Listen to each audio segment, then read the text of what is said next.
The Last Clue is a production of Smith Media Team, LLC. If you have any information about this case, please email us at info@smithmediateamllc.com. Listener discretion is advised. Some content may be upsetting to listeners. Previously on The Last Clue. The Last Clue, Episode 8, Skeletons, pulled listeners deep into Norman, Oklahoma, where three men, a white Ford F-250 with Oklahoma State University plates, and a dead rugby player formed the bones of a story the city refuses to confront. As Halloween approaches, The Last Clue dug into the shadows, exposing chilling questions, buried secrets, and a trail that won't stay silent. In that episode, every unanswered question rattled louder than the last, and every silence felt deliberate. But the chilling parallels between Joe Powell's murder and a shocking Netflix true crime documentary were revealed in exclusive, our subscriber-only content. The Last Clue acknowledges that previous episodes have referenced the truck involved in the Joe Powell incident. The truck is a white Ford F-250. We apologize for any confusion. Before we get started, we want to welcome our new listeners and subscribers from Davison, Michigan, North Richland Hills, Texas, Rancho Cucamonga, California. Wait, where? Rancho Cucamonga. Okay. It's just fun to say. It is fun to say. They used to have, maybe they still do. I think they do. They used to have one of the greatest minor league baseball logos of all time. The team out there was called the Rancho Cucamonga Quakes. Oh, how ironic. And they had this script across the front that just said Quakes. And then in the middle of the script, it had like breaks, like an earthquake. It was one. Like fault lines? Yes. Oh, that's okay. It was one of the best minor league baseball logos, possibly of all time. It wasn't to the, it was to the level of the Albany Polecats. But those are fun. Yeah, but that's fun. That's a different story. But Rancho Cucamonga, the Quakes, they have one of the best minor league baseball logos, possibly of all time. I love your sports facts, and I'm not saying that just to blow smoke. I appreciate that. Of course, me and my sports. But also, Burlington, Iowa. Oh, hold on. But stand by. Burlington, Iowa is 80 miles away from another city in Iowa. Can't be that far from any other place in Iowa. Which would be Davenport. Okay. Yes. Heard of it. Which would be the birthplace. Okay. Of a WWE wrestling present legend. Okay. He is a revolutionary. Oh, can I do it? Can I do it? Can I do it? A visionary. He is Seth freaking Rollins. I always think Paul Heyman's going to have a heart attack when he says anything. Seth Rollins. It terrifies me. Anything. And thank you to listener Amanda Kleintank from Newark, Ohio. Your stickers from The Last Clue are in the mail. Did we have any international listeners? What? We did. We did. My apologies. This one just kind of really caught me off guard, but thank you to our listeners in Bosnia Herzegovina. Wow. Yeah, that one really shocked me. That was the international lister that I picked for you to be able to say. Yes, and I almost skipped over it, and it still just boggles my mind to see that. That's just It's incredible. It is. Looking at our map, we cannot thank y'all enough. We can. And even our repeat listeners, you're a part of the family.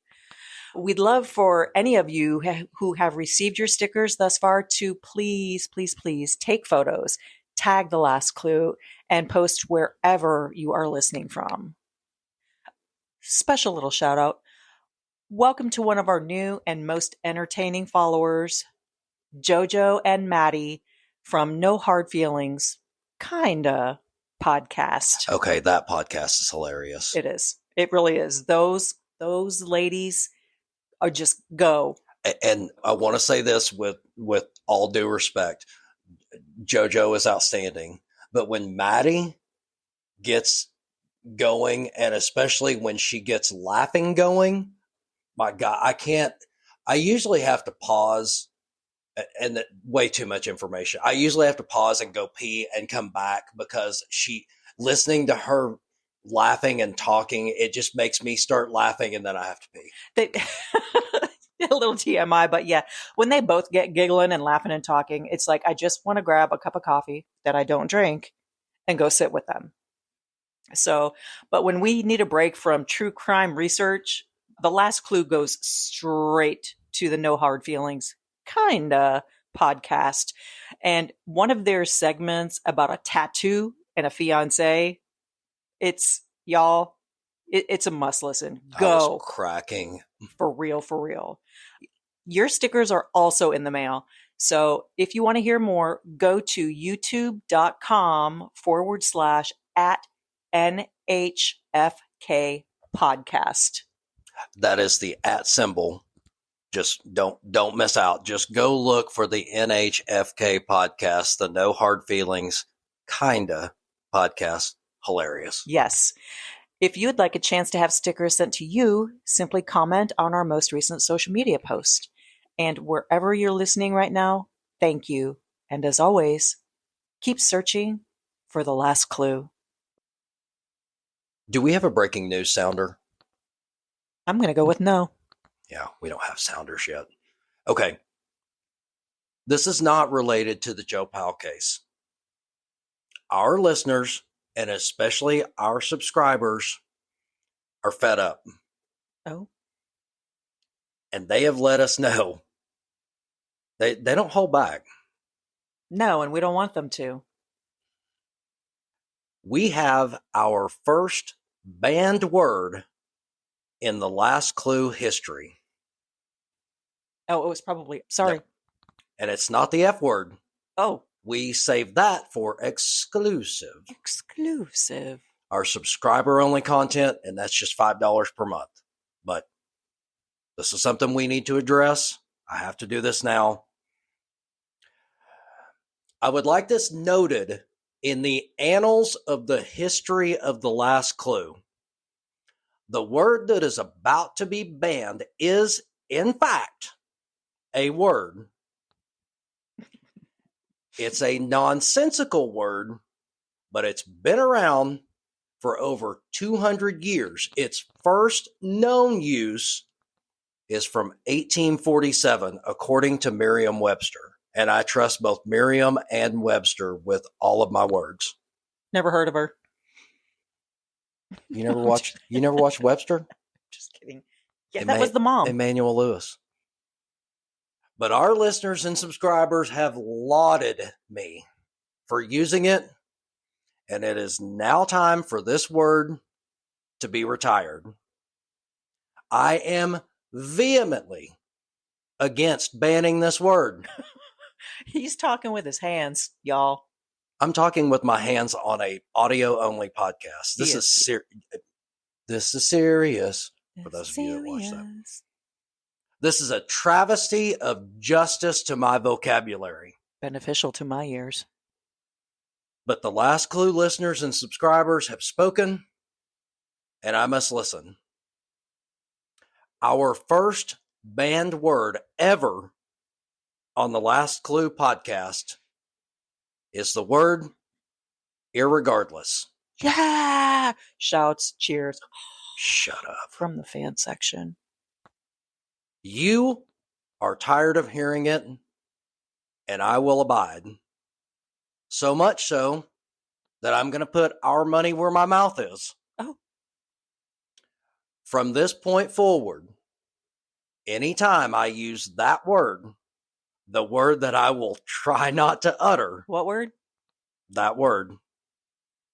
The Last Clue will donate $5 to Earth Mother Rescue and Outreach, a 501c3 nonprofit animal rescue and recovery organization whose mission is to advocate and educate for our animal friends in need. Oh, the puppers, the kitties, all the fur baby. I love this so much. I'm grabbing the paper and pen right now. I'm not acknowledging that. For more information on Earth Mother, email them at foster@earthmotherrescue.org. And I hope to be able to send them donations, but honestly, I'm going to try not to. Well, like I said, I'm getting the paper and pen right now, and I'm starting a ticker. The Fisher King. Great movie that I have never seen. That will not shock anyone. So I asked for an explanation of the movie, and this is what we have. Terry Gilliam was once known for silliness.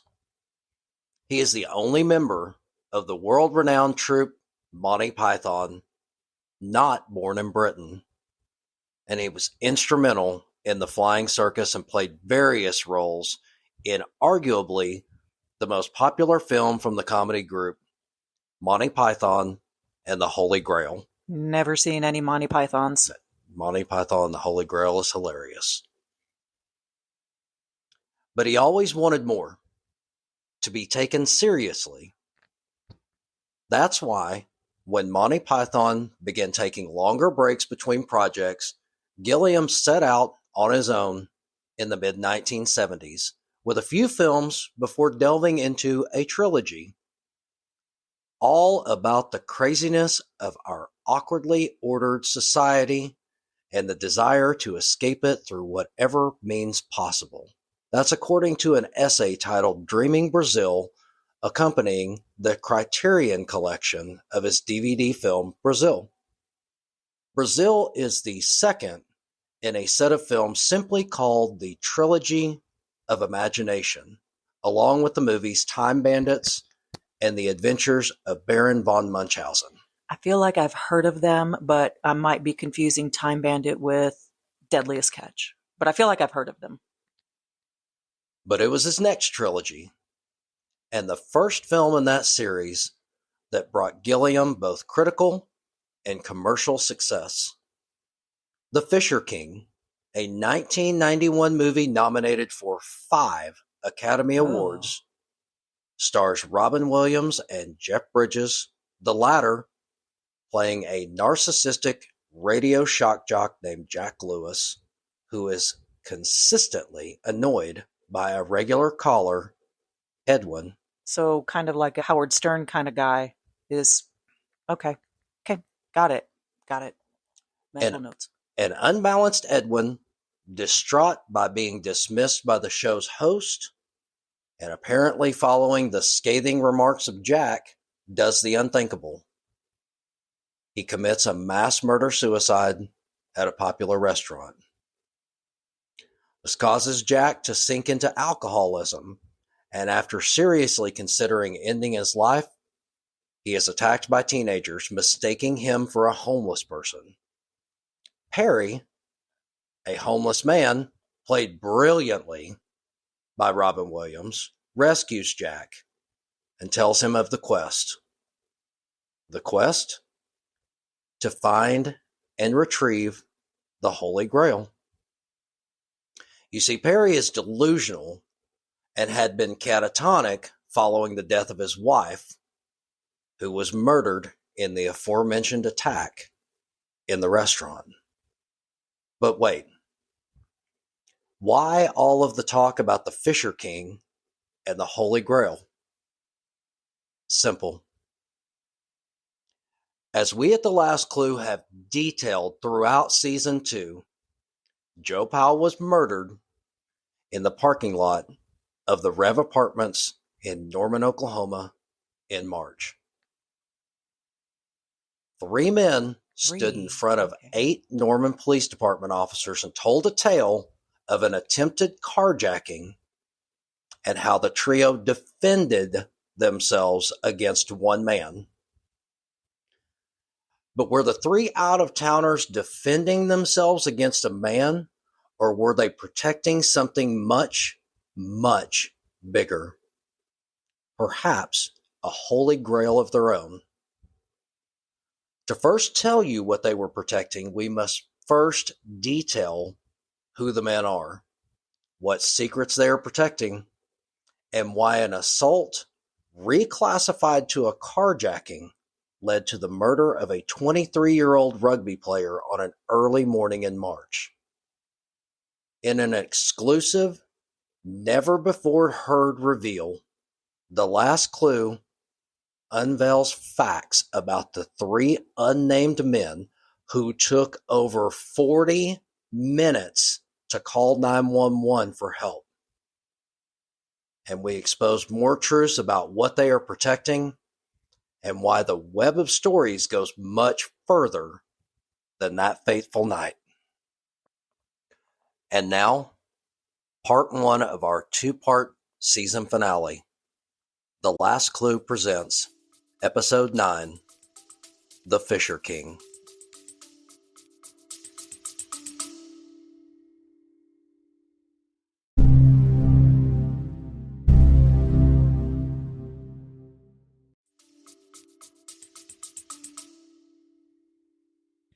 All season long, The Last Clue has gone in depth to give our listeners the whole story involving the murder of Joe Powell. From his upbringing in Missouri to enrolling at the University of Oklahoma to the fateful morning near Campus Corner where Joe was attacked in an apartment parking lot, we have detailed every facet of his life, his night out, the attack, and his fight for life. We brought you every detail about Joe that we have. We've shown you the less than 7 minutes of body cam footage that shows all 8 officers on the scene, other than the officer wearing the device, but we've given you his name. The apartments, the F-250 truck, and the EMTs are also shown. However, what about those 3 men? We see them on camera and hear them spinning the yarn about defending themselves. And they are all adults, all 21 years old. After all, this was originally and officially classified as an assault by the Norman Police Department in March. At this point, we must tell you that we have been advised by legal counsel not to broadcast the names of the 3 individuals. However, because of our sources and the evidence we presented to said legal counsel, we can tell you more than any other news outlet has to date. We can assure you that we are prepared to release the names, but we also have to follow the proper channels, and you'll understand why as we present what we know. If needed, we will go live anytime, day or night, once we are able to tell you precisely who was involved in Joe Powell's murder. With that, The Last Clue presents our new segment, Clueless. Do you like Easter? Well, you know what my favorite part of the holiday is? The Easter eggs. And there's about to be plenty of them. Clueless is an opinion segment. Men, we know who you are. We do. We know what's happened. We do. You've had months and months to step forward and do the right thing. You haven't. Instead, you got your story straight in the 40-plus minutes after assaulting Joe Powell. And you researched the law to protect yourselves And unfortunately for justice, you found 8 Norman Police Department officers that bought your story. We don't. Did you think for 1 minute that we wouldn't figure out 2 of you were brothers? That you were born just a short time apart? Is this how you choose to represent those First Street Tigers? Or those Oklahoma State Cowboys? That goes for you too, Mr. Chicken Man. You may not be twinsies with the other 2, but we can't imagine that's what Kaylee and Larry had in mind when they approved the slogan, expanding minds, inspiring purpose. But back to Doublemint. Are you hiding behind an attorney on the advice of loved ones? Maybe the ones that gave you life? For our listeners, I'd ask that you picture me on a pulpit in my finest pair of Levi's with a beautiful mountain view in the background. I love mountains. If you're being told to cower from the truth instead of doing what's right, that is in direct contrast from your upbringing. Or maybe it's not. We're not sure. We only know what we've seen publicly. At the end of the day, we're just trying to excavate the muck with the Joe Powell case. But excavating means digging, extracting, or in our case, finding the truth in this shit fabricated story being told from the still waters north of Norman. We know the truth, and the truth that you will give us will set us free. Right, Pastor? Remember we talked about the Fisher King earlier? We didn't name this episode just to reference the movie. We'll give you a minute to take a look at Oklahoma towns and cities. But a couple of things stood out to us. For Jack to truly redeem himself, he must commit a selfless act, one driven not by his desire for redemption, but by genuine care for someone else.